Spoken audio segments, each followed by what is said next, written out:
Hello everybody.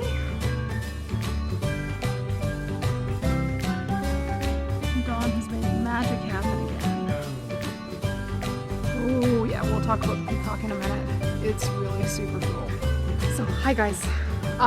We are going to talk tiling scenes today and tomorrow. I'm going to give you guys an overview of what you might need to get your hands on to do a tiling scene, and then walk you through some of the tiling scenes we have here in store and what they are. So OESD launched their promos for fall.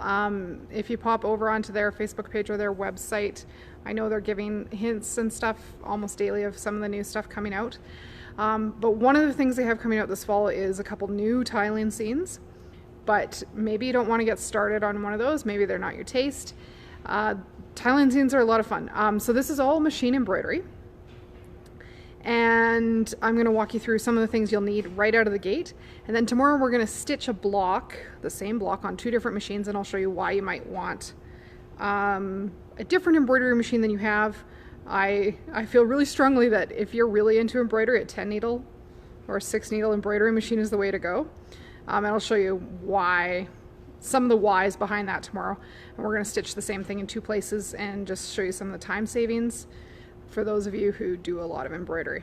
So tiling scenes are tiles that fit together and make a scene, is essentially what we're talking about here. So there's huge variety in embroidery tiling scenes. All the ones I have back here are from OESD, so that's Oklahoma Embroidery Supply and Design. Their digitizing is phenomenal. They do some really, really cool things, and they take great big pictures and turn them into stitchable pieces that you sew together afterwards. So the first one people noticed here, kind of off to the side in the video at the beginning, is this peacock, and it's called the Peacock Tapestry. So these are usually wall hangings. They're quite stiff, they're quite firm, there's a lot of thread in there. But if you're a thread junkie and you like art, these, the feathers on the peacock are a tufted satin that's trimmed. So you cut through this really dense stitch when you're done, and it gives it all this raised texture. I'm gonna flip this up here and it gets fuzzy. Tufted satins are really, really cool. But the instructions are all in there. So when you're making this particular quilt, each one of those tiles will have a number, and you'll make usually one of each.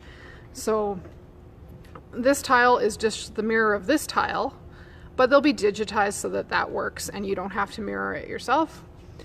Same thing with the peacock tiles. You'll make one of this one and one of this one for the heads.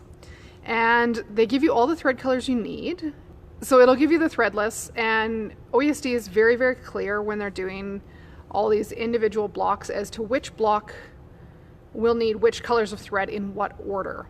So that thread list that you get with these designs, I would probably have off next to my machine so that I get it right all the way through and keep consistent. And then if you do change out threads, you'll want to make sure that if you change the thread on this block, you change the thread in the same flower on the other blocks that have that same flower. So that's Peacock Tapestry. It's really, really cool. Another fun one here is this lovely covered bridge. Beautiful, beautiful flowers along a laneway. A country spring lane. So really, really different look, slightly different sized wall hanging. But these blocks are roughly 4 inches by 6 inches once they're stitched.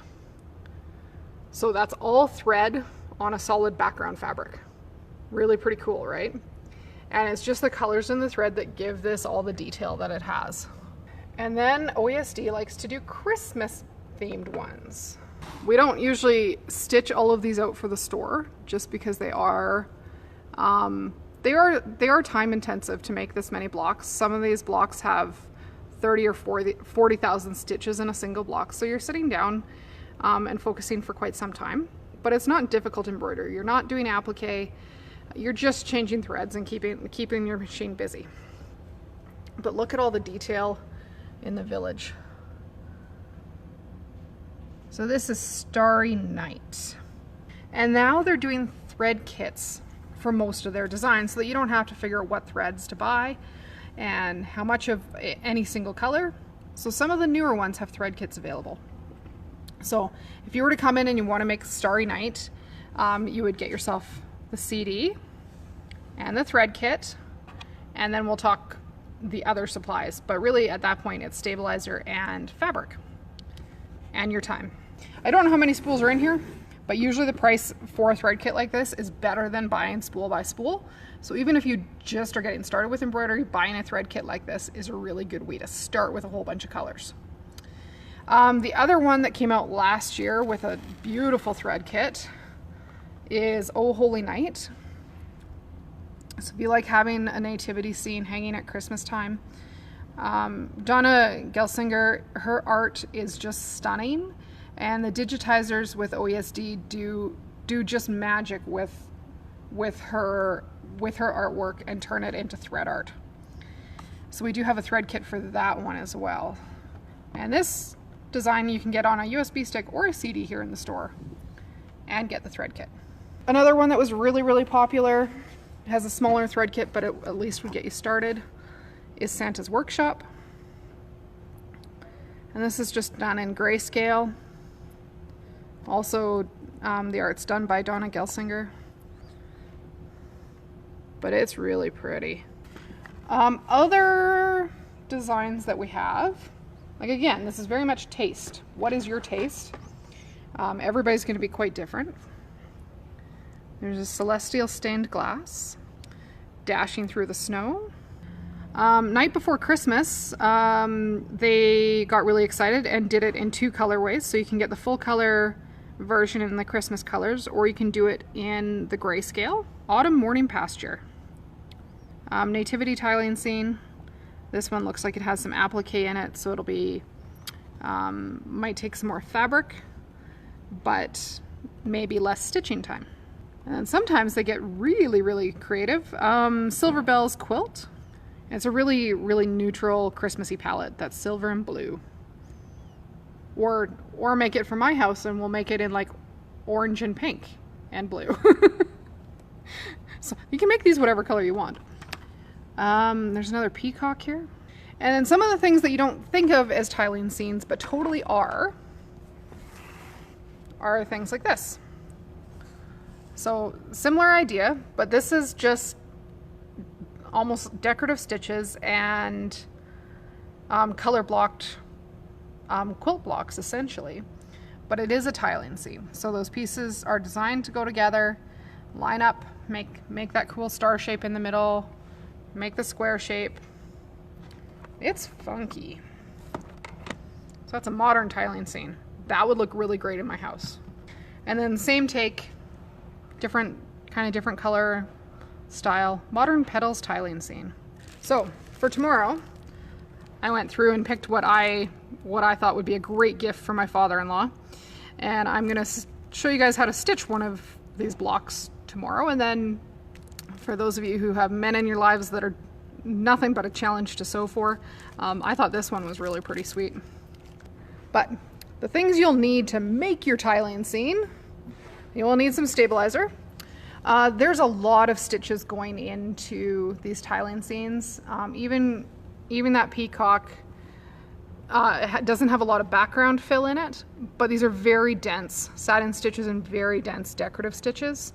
And when you get into the tufted satins, it's just, there's a lot of thread being put down. So you're gonna need a heavy cutaway stabilizer. The stabilizer is gonna stay in these projects forever. You're gonna leave it in. It's gonna give it structure and help it hang flat on the wall. So the OESD heavyweight comes in white or black in 3 different sizes. And I would buy this based on your hoop size. So 20 inches by 10 yards. That's a lot of heavyweight cutaway stabilizer. 15-inch rolls, 10-inch rolls. A few different options there. For something with like the buck on the light white tiling scene background, I would choose the white stabilizer. But for Starry Night with Santa and the dark blue background, I would choose a black stabilizer. Just less likely to have colors showing through that you don't want showing through. And the other thing you'll need, generally we use just a quilting cotton for the background fabric in these. So this is just a quilting cotton, but it doesn't really have enough structure on its own to stand up to the amount of stitching we're going to put onto it. So OESD's suggestions are to add a fusible woven stabilizer. This is just a heavy iron-on interfacing. For those of you coming in from more of a sewing background, just interfacing. It's going to give your fabric some body and some structure, and it'll help with keeping it adhered and in place with the heavyweight Cutaway stabilizer. And then some starch is going to be your best friend. So you're going to starch, I'm going to say, the living daylights out of your fabric, apply the fusible woven, and then you're going to hoop it all with the heavyweight stabilizer. So that's essentially what we're going to do. And then it's just thread changes. That's all you need to do to get a tiling scene made. They look really intimidating, it looks really complicated, but it's really not. The machine is doing most of the work, and you just have to babysit. So that would be the stuff you absolutely need to get started. But tomorrow, we'll walk you through reading a thread chart and how to keep yourself on track doing that. And we're going to stitch a couple blocks. We're going to stitch one block for sure tomorrow, but we might do it on 2 different machines, just for fun. And I'm going to make the white-tailed deer because that cracks me up today. So we'll make a white-tailed deer, and then I'll show you guys how to put it together in a couple weeks when I have more blocks done. Thank you for joining me. We look forward to seeing you guys tomorrow. Be safe, be kind, be calm, and let's stay home and isolate. So thank you guys. Have a great Thursday, and we will see you tomorrow. Bye.